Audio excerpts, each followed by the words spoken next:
Il existe une ribambelle d'outils pour être plus productif et combattre la procrastination. Dans cette vidéo, je vous en propose 21, ça fait beaucoup. Vous êtes sur la purge.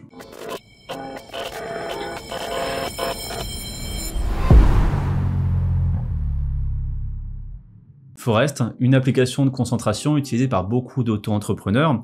L'idée est simple, lorsque vous êtes en session de travail, vous ne pouvez plus utiliser votre téléphone et en activant cette application, à chaque session de travail, vous aurez planté un arbre numérique. Si vous achetez la version pro, vous pouvez même planter des vrais arbres dans la vraie vie du vrai monde. Et avec ce système, à la fin de votre journée, vous aurez une forêt entière plantée chaque jour pour symboliser la fierté d'un travail bien accompli. Sleep Town, le petit frère de Forest, il suit le même concept, sauf que cette fois, vous allez régler une heure de coucher et une heure de sommeil pour ne plus utiliser votre téléphone dans ces horaires qui sont dédiés à votre récupération physique et psychologique.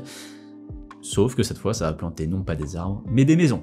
Flipped va bloquer tout simplement les sites et applications que tu ne peux pas utiliser pour gagner en concentration. Loop Habits te permet de traquer toutes tes habitudes récurrentes, donc les choses qu'on fait de manière répétitive tous les jours, comme par exemple faire la vaisselle, lire 30 pages par jour, faire un exercice de maths tous les jours, lire tous ses mails tous les jours, ce genre de choses. Endel, une IA qui va créer des paysages sonores selon l'heure, selon la météo et selon votre état interne.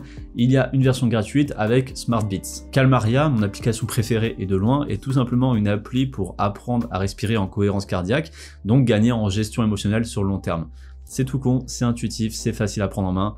Inspire, bloque, expire, c'est tout. Newfeed Eradicator, un plugin qui va te permettre de filtrer tout ce qu'il y a de nocif et de distractoire, je sais pas si ça se dit mais je vais le dire, sur Facebook pour ne garder que l'essentiel, ta messagerie, et remplacer tout ce flux, tout ton mur par des citations inspirantes. Et pour la version YouTube, il y a ce qu'on appelle DFTube qui suit le même principe. TrackToggle permet de traquer le temps passé sur ton ordinateur pour pouvoir avoir une vision globale à la fin de l'année sous forme de graphique. Tu peux aussi ajouter quelqu'un pour avoir une espèce de comparaison de qui passe le plus de temps accro à l'ordinateur. Toggle, de la même marque, permet de savoir combien de temps tu passes sur chaque activité.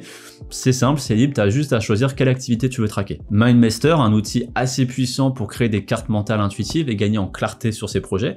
Et on sait, parce que vous avez tous vu ma dernière vidéo, mais on sait que la clarté est une des causes principales de la procrastination, donc MindMaster est un outil extrêmement intéressant. Focuswriter, un excellent moyen de combattre l'effet page blanche, parce que justement, il n'y a que ça, une page blanche et ton inspiration. Tu peux néanmoins le personnaliser, l'ambiance, tu peux ajouter des objectifs, des alarmes, et il existe aussi une autre version, qui n'est pas du tout de la même marque, ni du même logiciel, qui s'appelle Writen Kitten. Faut l'imaginer avec le point d'exclamation et le point d'interrogation. Writen Kitten.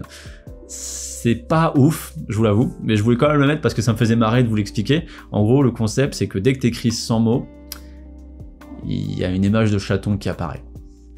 Voilà. Freedom et iFocus permettent toutes les deux de bloquer certains sites et applications susceptibles de te faire perdre ton temps.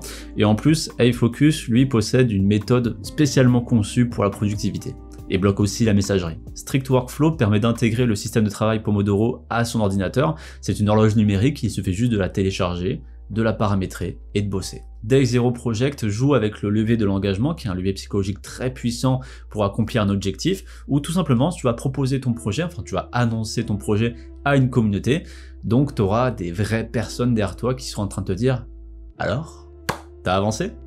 Non, oui, peut-être, on sait pas. » Très puissant. Créé par Dean Karlan, un professeur d'économie à l'université de Yale, Stick suit le même principe que vu précédemment, sauf qu'en plus vous signez un contrat d'engagement, il y a possibilité d'avoir un référent qui va vous suivre pendant cette période de construction d'objectifs, et vous pouvez aussi mettre en avant des enjeux financiers pour vous booster encore plus. Brain FM est une technologie brevetée spécialement conçue pour la productivité qui va vous passer des sons pour vous faire entrer dans des états spécifiques de concentration. Takefy vous propose de régler votre temps de pause, de indiquer le site sur lequel vous allez faire cette pause, et à la fin du timer, la page se fermera d'elle-même, ce sera le signe qu'il faudra retourner bosser. Ce n'est pas une appli ou un logiciel, mais si la procrastination est amplifiée par les distractions sonores, alors supprimer le bruit ambiant peut suffire à être productif.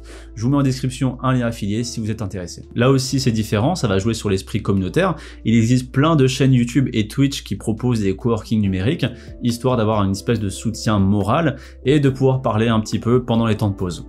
Un excellent moyen si vous avez la solitude mauvaise. Et mon préféré, mais qui ne marchera certainement pas avec vous, la musique de The Last of Us, qui m'accompagne quasiment tous les jours. J'avoue, de temps en temps, ça me donne envie de jouer. Par moments, de rares moments, quand je suis en digestion, ça m'endort un petit peu, mais la plupart du temps, ça me détend, ça me relaxe, et ça me permet donc de me concentrer.